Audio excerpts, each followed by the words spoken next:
India में हर साल लाखों स्टूडेंट्स एक एग्जाम देते हैं, सिर्फ एक सीट के लिए। एक ऐसी सीट जो उनकी पूरी जिंदगी बदल सकती है। किसी के पेरेंट्स ने कोचिंग के लिए लोन लिया होता है, किसी ने अपना होम टाउन छोड़ दिया होता है, किसी ने फेस्टिवल स्किप किए होते हैं और किसी ने अपनी टीनेज।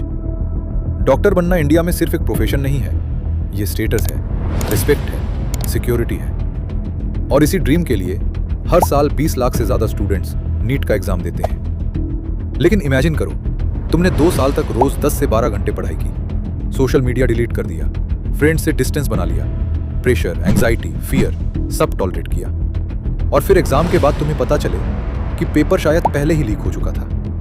उस मोमेंट पर सिर्फ एक एग्जाम क्वेश्चनेबल नहीं बनता, पूरा सिस्टम क्वेश्चनेबल बन जाता है। एग्जाम वाले दिन सब नॉर्मल लग रहा था। स्टूडेंट्स एग्जाम सेंटर्स के बाहर खड़े थे, कुछ रिवाइज कर रहे थे, कुछ पैनिक में फॉर्मूलाज याद कर रहे थे, पेरेंट्स बाहर वेट कर रहे थे। हर साल की तरह इस बार भी लाखों फैमिलीज को लग रहा था कि आज उनके फ्यूचर का डिसीजन होने वाला है। लेकिन एग्जाम खत्म होने के कुछ टाइम बाद इंटरनेट पर अजीब डिस्कशन स्टार्ट होने लगे।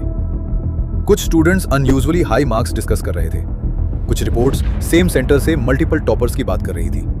फिर ग्रेस मार्क्स कंट्रोवर्सी स्टार्ट हुई और धीरे धीरे एलिगेशंस आने लगे कि पेपर एग्जाम से पहले सर्कुलेट हुआ। व्हाट्सएप स्क्रीनशॉट्स वायरल होने लगे, एलेक्ट आंसर की सर्कुलेट होने लगी।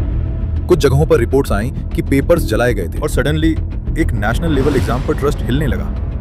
लेकिन ऑनेस्टली सबसे स्केरी चीज पेपर लीक नहीं है। स्केरी चीज ये है कि इंडिया में लोग शॉक भी नहीं हुए, क्योंकि हम पहले भी ये देख चुके हैं। Railway recruitment exams, police exams, teacher recruitment exams, state PSC papers, हर बार पैटर्न ऑलमोस्ट सेम होता है।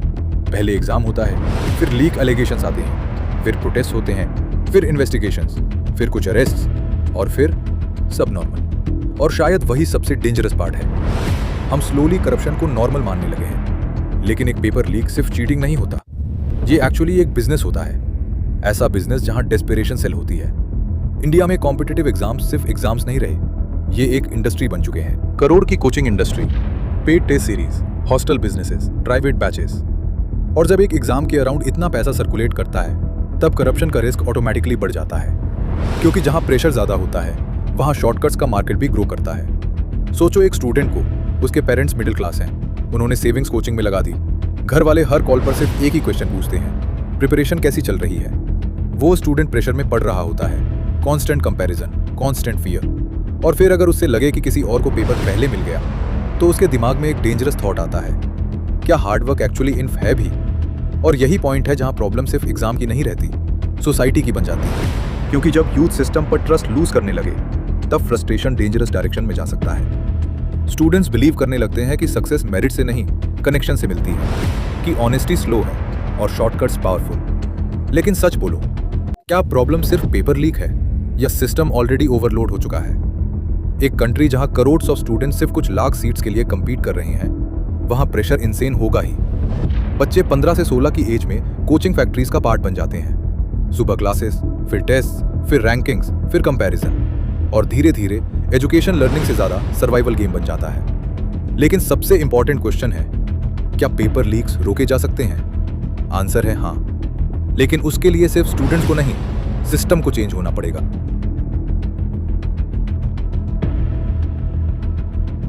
सबसे पहला स्टेप, एग्जाम सिक्योरिटी को मिलिट्री लेवल सीरियसनेस देनी होगी। क्वेश्चन पेपर्स प्रिंटिंग से लेकर एग्जाम सेंटर तक हर स्टेप डिजिटली ट्रैक होना चाहिए। पेपर एक्सेस सिर्फ लिमिटेड ऑफिशियल्स के पास हो, random last minute paper allocation हो, और हर मूवमेंट मॉनिटर्ड हो। वर्सेस द सिस्टम, तुम्हारी सिस्टम से लड़ाई, no it's you with the system. कैसी बेवकूफी की बात लिख रहे हो आप सोशल मीडिया पे अपने? इट्स यू वर्सेस, कर ही दिया यू वर्सेस सिस्टम।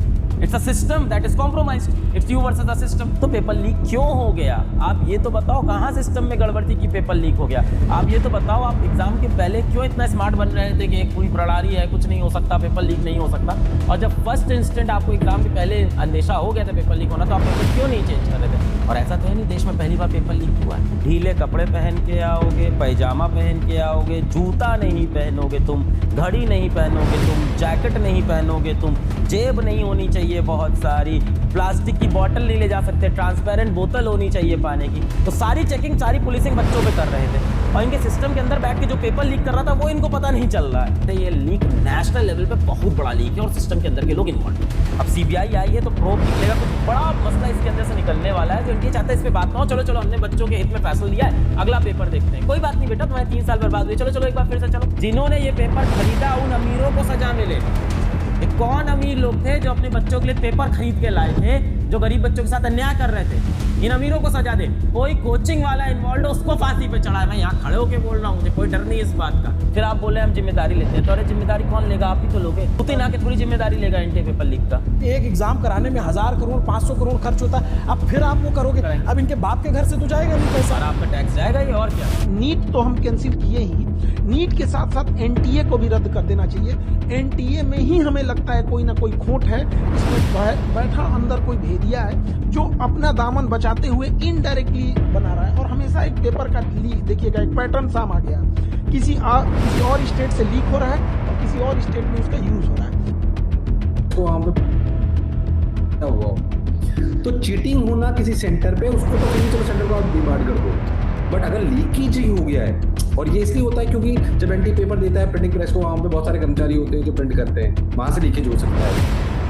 वहाँ के बाद वो सोचिए 5,500 सेंटर्स पे जाते हैं, अलग अलग बॉक्सेस में जाते हैं, फिर वॉल्ट्स में रखे जाते हैं, फिर वॉल्ट से सुबह लेके जाए जाते हैं, तो कितने लोग उसमें इन्वॉल्व होते हैं। किसी ने भी एक की भी शुद्धता अगर खराब हुई होगी, जो हुई भी होगी, जाहिर सी बात है, तो उसने 80 पेज का पीडीएफ बनाया और आप देखें तो उसमें आपको दिखाई देगा कि कई सवाल तो लिखे हुए हैं, मतलब रिटर्न, हैंड रिटन में लिखे हुए हैं। तो यानी कि किसी ने सिर्फ पेपर देखा, उसे निकाला भी नहीं, उसकी जेरॉक्स भी निकाला, उसे लिखे और पास ऑन कर दिया।